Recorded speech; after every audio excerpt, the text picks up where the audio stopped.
معزز سامعین گرامی قدر، حالیہ دنوں میں دوبارہ ایک مرتبہ الیکشن کی آمد ہے۔ ملک کے اندر ضمنی حلقوں میں 16 اکتوبر کا اعلان ہو چکا ہے کہ دوبارہ الیکشن ہے۔ میں اس حوالے سے چند گزارشات کو آپ لوگوں کے سامنے رکھنا چاہتا ہوں۔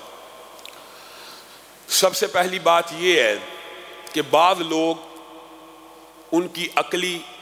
اور فکری سطح بہت چھوٹی ہوتی ہے، وہ براہ راست کچھ ایسی عجیب باتیں کر دیتے ہیں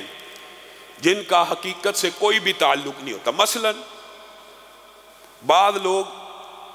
یہ اعتراض کرتے ہیں کہ جی آپ نے تحریک دفاع اسلام بنائی، جی بعض لوگوں کا اعتراض ہے جی شہرت کی وجہ سے۔ میں تحدیث نعمت کے طور کے اوپر، صرف تحدیث نعمت کے طور کے اوپر اور بغیر فخر آپ کے سامنے یہ بات رکھنا چاہتا ہوں کہ اپنی دینی اور نجی مصروفیات کی وجہ سے میں ٹی وی، جو مین سٹریم ٹی وی اور پی ٹی وی جیسے چینلز اور سما جیو جیسے چینلز کو بھی اپنی دینی اور نجی مصروفیات کی وجہ سے وقت نہیں دے پاتا، اور اگر شہرت کا شوق ہو تو 7 کے 7 دن ٹی وی چینل مجھے لینے کے لیے تیار ہیں، لیکن بڑی مشکل سے ہفتے میں 1 یا 2 دن کا وقت نکلتا ہے۔ اور پھر اللہ کے فضل و کرم سے اس مسجد کے ممبر کے اوپر بیٹھ کے جو گفتگو کرتا ہوں، یہ بھی تحدیث نعمت کے طور پہ کہہ رہا ہوں، اس میں کوئی فخر نہیں ہے، وہ گفتگو چند دنوں میں کئی ملینز ویوز کراس کر لیتی ہے۔ تو شہرت کی مزید حاجت، مزید طلب نہ دل میں موجود ہے اور نہ اس تحریک دفاع اسلام بنانے کا مقصد یہ ہے۔ اور کچھ لوگ دوسرا اعتراض یہ کرتے ہیں کہ تحریک دفاع اسلام بنانے کا مقصد یہ ہے کہ سیٹ مل جائے، سیٹ کا شوق ہے۔ میرے بھائیوں، یہ بھی نہایت کم عقلی کی بات ہے۔ اس کی وجہ یہ ہے کہ دینی جو سیاست ہے وہ سب سے مشکل ہے۔ اسلام پسندوں کی سیاست اس وطن کے اندر، خاص طور پہ پنجاب کے خطے کے اندر،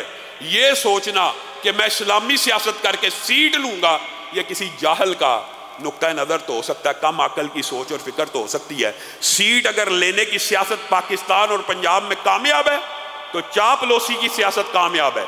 چند لیڈروں کے گن گائیں، ان کی چاپلوسی کریں، کسی بھی پارٹی کی ٹکٹ اور سیٹ آپ کے سامنے نچھاور کر دی جائے گی۔ اسلام پسندوں کی سیاست، دین پسندوں کی سیاست ایک مشکل اور کٹھن مرحلہ ہے، اور اس کو اس لیے چنا گیا کہ اے خاک نشینو اٹھ بیٹھو، وہ وقت قریب آ پہنچا ہے جب تاج اچھالے جائیں گے، جب تخت گرائے جائیں گے۔ اس کا مقصد اور سیٹ کی کیا بات ہے، میں ممبر رسول کے اوپر بیٹھا ہوں اور اللہ کی قسم اٹھا کے کہتا ہوں کہ کئی ایم این ایز اور کئی ایم پی ایز کی سیٹوں سے بہتر میں اس ممبر رسول کی کرسی کو سمجھتا ہوں۔ کیا حسن نے سمجھا ہے، کیا عشق نے جانا ہے، ہم خاک نشینوں کی ٹھوکر میں زمانہ ہے۔ یہ ممبر رسول، یہ کرسی سب سے بڑی عزت کی کرسی ہے، اور اللہ کے فضل و کرم سے صدق کے دل سے یہ سمجھتا ہوں آج بھی ایم این ایز اور ایم پی ایز سے زیادہ لوگوں کے دلوں کے اندر اللہ نے ہماری دین کی خدمت کرنے کی وجہ سے محبت ڈالی ہوئی ہے۔ تو یہ تحریک بنیادی طور کے اوپر حریت فکر کی ایک تحریک ہے، بیداری کی ایک تحریک ہے، جو آپ کو ان لبرل اور سیکولر پارٹیوں سے، ان کی غلامی سے نجات دینے کے لیے شروع کی گئی ہے۔ ضمنی الیکشن آ رہے ہیں، پھر اعلان ہو رہے ہیں، نون کی حمایت کر دی جائے، پی ٹی آئی کی حمایت کر دی جائے، پیپل پارٹی کی حمایت کر دی جائے۔ ہمارا اعلان آج بھی وہی ہے کہ جہاں پر دین پسند، اسلام پسند مذہبی امیدوار موجود ہیں، کے پی کے اندر جے یو آئی، جماعت اسلامی موجود ہے، ان کو ووٹ ڈالیے۔ پنجاب کے اندر تحریک لبیک کے امیدوار موجود ہیں، جماعت اسلامی کے موجود ہیں، ان کو ووٹ ڈالیے۔ اور ابھی بھی ٹرانسجنڈر ایکٹ کے منظور ہو جانے کے بعد بھی آپ یہ سمجھتے ہیں کہ آپ نون لیگ کو ووٹ دیں گے، پی ٹی آئی کو ووٹ دیں گے، پیپل پارٹی کو ووٹ دیں گے اور آپ کا نامہ اعمال کالا اور سیاہ نہیں ہو جائے گا؟ جو بندہ ان پارٹیوں کو ووٹ دے گا وہ اس ہم جنس پرستی کے بل کے اوپر مہر تصدیق کو ثبت کرے گا۔ یہ بات مشکل ہے، یہ بات زیادہ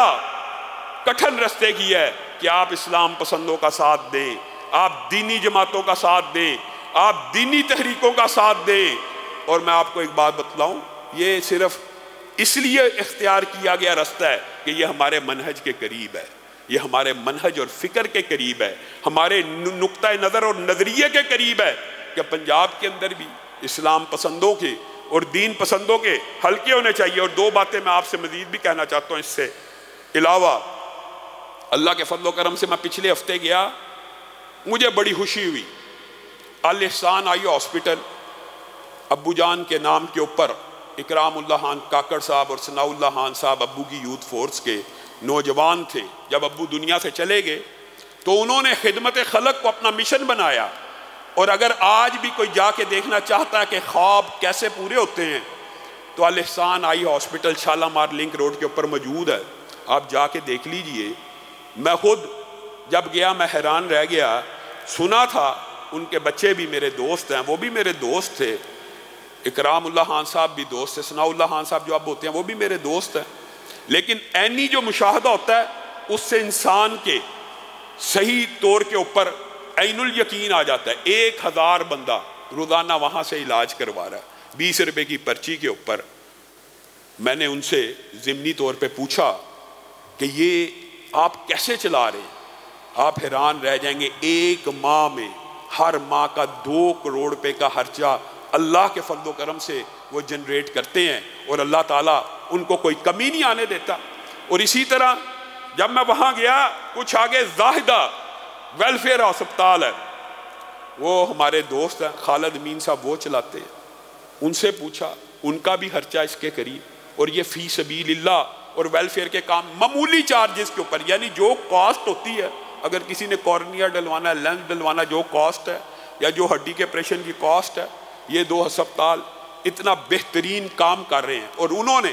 پھر جب میں نے وزٹ کیا، آپ سب کے لیے بھی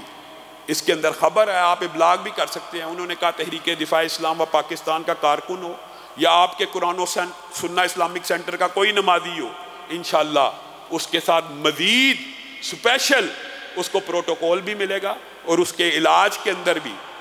بہت بہترین طریقے سے معاونت کی جائے گی۔ اللہ تعالیٰ ویلفیئر کے ان اداروں کو قیامت کی دیواروں تک قائم رکھے۔ اور میرے بھائیوں، ان اداروں کو دیکھ کر دل میں خواہش پیدا ہوتی ہے، اللہ نے جگہ دی ہے، ہم بھی ایسے پروجیکٹ بنائیں، لیکن ان پروجیکٹس کو یہاں پہ اگر آپ بنانا چاہتے ہیں، آپ لوگوں کے تعاون کی ضرورت ہے۔ رمضان سے پہلے ہماری خواہش ہے یہ عورتوں کی 4 منزلیں مکمل ہو جائے، یہ 4 منزلیں مکمل ہو جائیں تو اللہ رب العزت ہم سے بھی ایک ایسا کام لے لے جو اللہ رب العزت ان ساتھیوں سے لے رہا ہے۔ 1-2 اہم اعلانات ہیں۔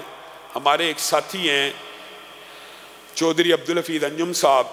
جڑا والا میں تحریک کے ذمہ دار ہیں، ان کا آپریشن ہے، سب ساتھی دعا کریں اللہ تعالیٰ ان کو شفائے کاملہ عاجلہ نصیب فرمائے۔ اور دوسرا ایک اعلان ہے،